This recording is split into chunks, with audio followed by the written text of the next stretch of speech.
as you can see, we've started pulling together all of our junk for moving to Mankato, and there's a lot of it.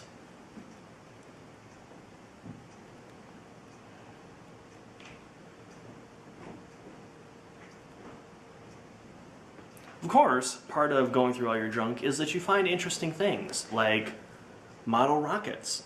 Specifically model rockets that you made for a remote-controlled computerized car back in freshman year of college.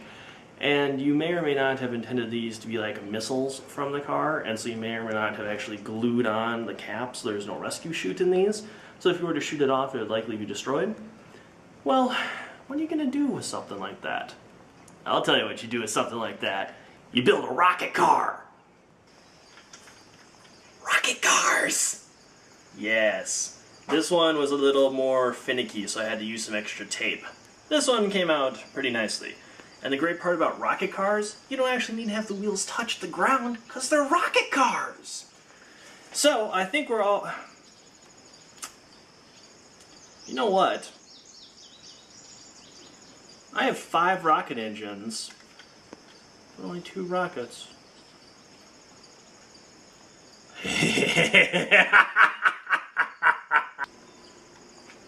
Double rocket engines on each!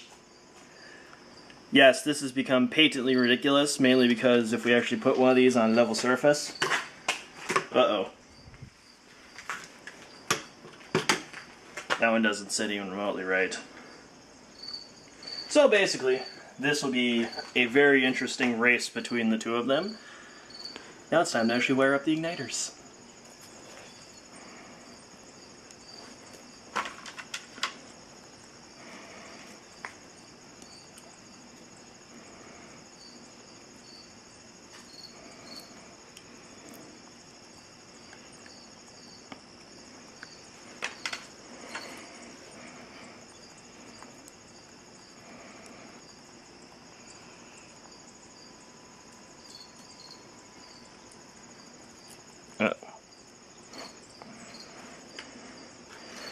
Probably should put that in my mouth now. It's got rocket propellant on it.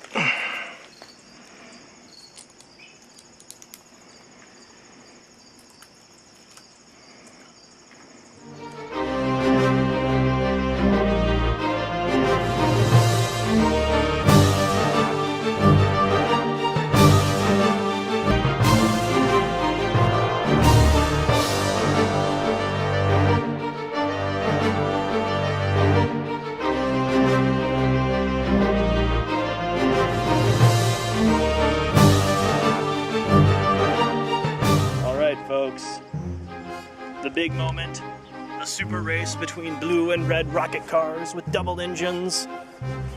Alright, here we go. Are you ready?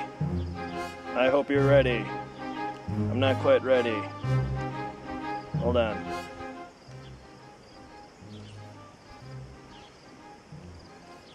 Now I'm ready. In 3, 2, 1...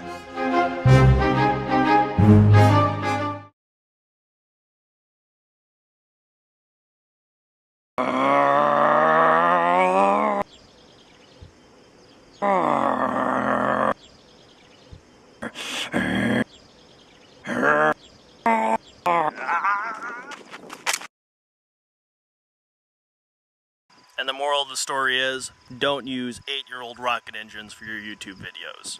They probably will not work.